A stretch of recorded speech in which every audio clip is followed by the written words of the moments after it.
Assalamualaikum warahmatullahi wabarakatuh. Alhamdulillah ala ni'matillah, la haula wala quwata illa billah.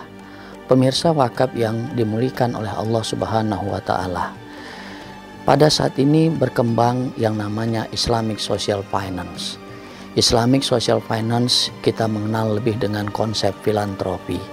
Di dalam konsep filantropi atau kita lebih singkat dengan istilah jiswab, maka ada yang namanya wakaf. Pada kesempatan kali ini kita akan berbicara sedikit tentang esensi dasar wakaf. Tentu harapannya agar bisa dapat dipahami makna esensi wakaf itu yang sesungguhnya. Pertama kita lihat apa sebenarnya wakaf itu. Wakaf bisa kita definisikan dalam 3 hal. Yang pertama tentu secara bahasa. Wakaf secara bahasa bisa kita artikan sebagai diam ataupun berhenti. Layaknya jamaah yang menunaikan ibadah haji melakukan wukuf, maka dia diam ataupun berhenti. Itu wakaf secara bahasa. Yang kedua, bisa juga wakaf kita lihat dari sudut atau perspektif pandang syariah. Ketika kita katakan wakaf dari sudut pandang perspektif syariah, maka kita bisa artikan wakaf itu adalah sebagai upaya pengalihan aset dari si pemilik aset yang dalam hal ini kita sebut dengan wakif untuk dapat dimanfaatkan bagi kepentingan ibadah ataupun kemahaslahatan umat. Itu perspektif wakaf dalam perspektif syar'i.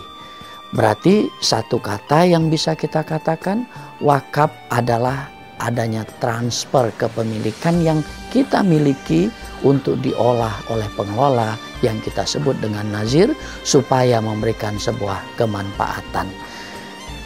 Apakah wakaf ada perspektifnya di dalam konteks Al-Quran ataupun As-Sunnah? Beda wakaf dengan zakat.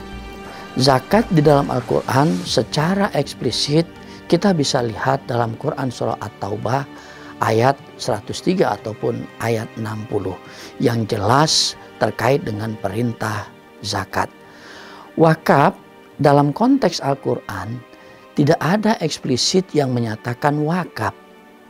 Hanya para ulama sepakat beberapa ayat yang ada di dalam Al-Quran itu bicara tentang wakaf. Kita bisa lihat yang pertama mungkin yang kita lebih familiar Quran surah Al-Baqarah ayat 261 misalnya. Masalul ladzina yunfikuna amwalahum fisabilillah. Di situ Allah mengatakan perumpamaan orang yang menginfakkan hartanya di jalan Allah, maka Allah janjikan 1 akan tumbuh 7, 7 akan tumbuh 100 dan totalnya tentu kita bisa katakan 700. Artinya ketika kita memberikan 1, maka Allah akan balas dengan 700 kali. Luar biasa ketika kita pahami makna wakaf dalam konteks Al-Quran. Yang kedua mungkin bisa juga kita lihat dalam Quran surah Ali Imran. Allah mengatakan lan tanalul birra hatta tunfiqu mimma tuhibbun. Ayat ini pun ulama sepakat bahwasanya ayat ini berbicara tentang wakaf. Belum sempurna keimanan kita ketika kita belum menginfakkan apa yang sangat kita cintai. Inilah dimensi Al-Quran ketika bicara wakaf perspektif ulama. Bagaimana dengan perspektif hadis?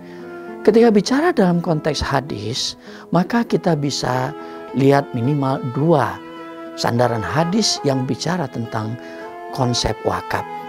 Yang pertama adalah hadis riwayat dari Ibnu Umar ketika sahabat Umar Ibnu Khattab menyatakan dia memiliki aset wakaf yang ada di Khaybar.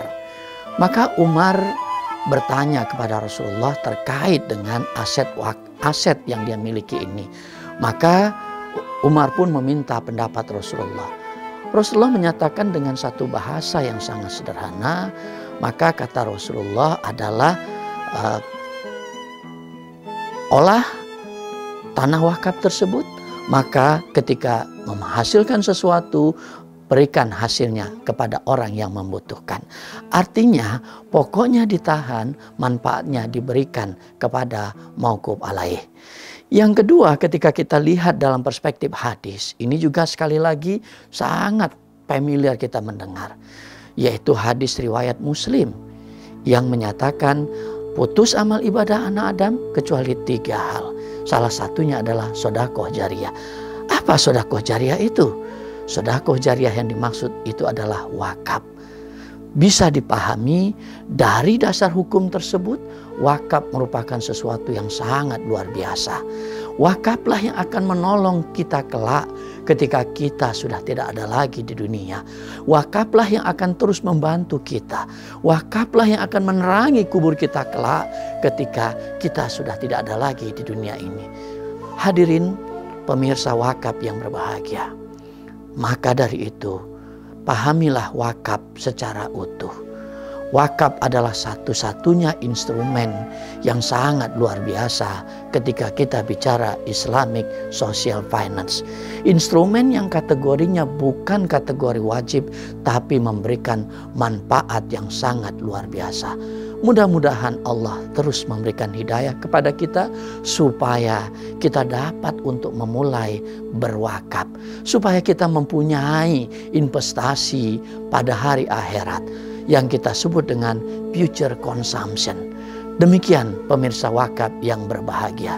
Terima kasih. Mohon maaf atas segala salah dalam penyampaian. Kebenaran milik Allah, kesalahan ada pada manusia. Wabillahi taufiq wal hidayah, ridho wal hinayah. Assalamualaikum warahmatullahi wabarakatuh.